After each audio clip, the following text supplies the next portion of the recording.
let's take a look at the guys on the light. You got Demidov, Howard. Demidov is clearly the favorite, plus 190. Next closest guy is 10-1 there with Howard, Jimmy Snuggerud, Zeev Boyum, Misa, Matthew Schaefer, Nikishin, Yaroslav Askarov, my guy. And on the right side, Rinzel, who's been a popular pick in late rounds for defensemen and drafts. Same thing for Zane Parrick.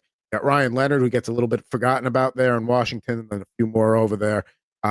Before we even get into this, I want to allow Chris to just, have the floor for Ivan Demidov. And listen, I don't know if I want to tie up my money in a plus 190 bet.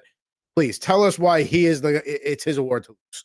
I mean, do I really got to, you know what I mean? There's no explanation. This kid is next level. He's that good. The skill is there. There's no question about it. And it's his to lose, barring injury or total collapse of him not understanding how North American hockey works. But there is no player in his draft category right here that has the raw skill that he does. He makes everybody better. Maybe some of you haven't been watching Habs preseason hockey because, why would you? But those passes he has been making to Patrick Laine on the power play are just him finding the seam, setting it up so Laine can just clap bombs. And we haven't seen the top unit together, whatever that top unit looks like. But I get it too. Tying up 190 in him kind of seems irrelevant, but this is he is by far the best option. Everybody else there, as you can see, not even close, because they don't expect them to keep up. Are there others that can win? Probably. I think there's good value there on Boyum. We've seen defensemen can win it. If they have good years, it's not a problem.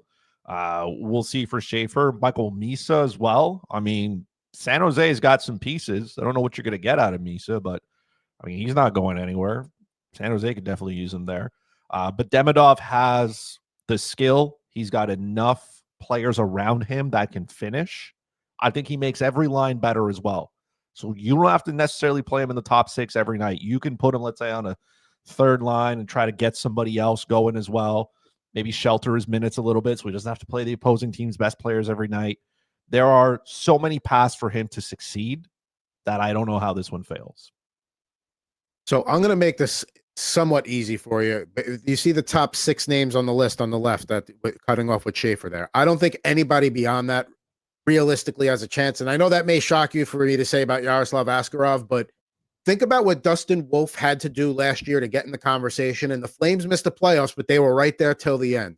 I think the Sharks are improved this year, but I don't think that they are improved that much that they would be sniffing a playoff spot into the final weeks. And I think the Sharks would need to have a campaign similar to Calgary's to get him in the conversation.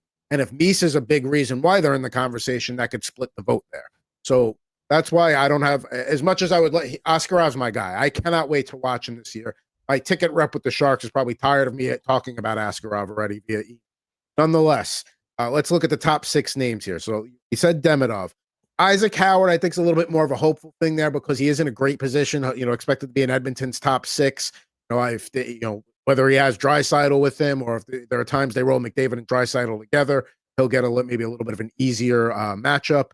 But I'm not feeling that. We got Jimmy Snuggerud, who I randomly pulled a Dave Snuggerud card, his dad, back when he played with the Sabres, old 90-91 upper deck there. I think he's going to be a good player for the Blues.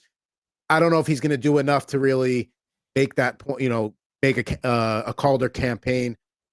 Like you said, for me, Boyum would be the guy if we're not going to go with Demidov. Misa, also could get in the conversation there. But again, maybe him and Askarov split the vote. And Schaefer, we don't know how much playing time he's going to get. If he's going to be on the third pairing, top power play unit, see if his minutes are going to be sheltered all year, that hurts him a little. So, yeah, I would say Boyum would be my other pick. It's real simple. It's Demidov, and then there's everybody else. So, I mean, I'm going with Demidov for all the reasons that Chris said. So I feel like there's not much more that I can add to that. I like Misa too, as well, with the pieces surrounding him. I think if I had to pick 3, it would be Demidov, Misa, and Boyum. And one of those three is going to win it. I don't know in what order they come in, but I think those would be the top three. You know, Craig, our buddy Silver Fox here in the chat, throws up an interesting one. Jet Greaves is my call to sleeper. Now, I did not see him listed on FanDuel. I'm looking on DraftKings right now to see if I can find where Jet Greaves is listed. He hasn't played his way out of it, right? Like he's not beyond being a I was rookie. going to say, I think he's still a rookie. I say he I think seems he qualifies as one. If But, like- Askarov does, he must as well then. yeah, I guess, but I'm not seeing him up here. He's not on the board. Oh, there is that him down there? Is he buried at 100-1? Yeah, I'm not seeing him on the board. So yeah, I mean, once he gets on the board, that would be, you know, maybe once Columbus announces him as the starter, or you know, but I do not see him there right now. But that would be a nice play right there too, because again, we were wrong with Devon Levi, but goalies can steal it, and for a guy like Demidov, where it's his award to lose, it's gonna have to take something sexy like a goalie to take it from him, or a lights out campaign from like a Boyum running the power play from Minnesota, or Misa just has a big coming out party. Like, let's face it, back when Celebrini had a really good rookie season last year, doesn't come away with the Calder. So don't get me wrong, Hudson absolutely deserved it. I'm sure Chris would love to have the Calder Trophy winner 2 years in a row. That would certainly make up for getting sniped in drafts half the time. That would be great. It's tough for goalies and defensemen to win it though. Like this is a forward kind of award just because of points.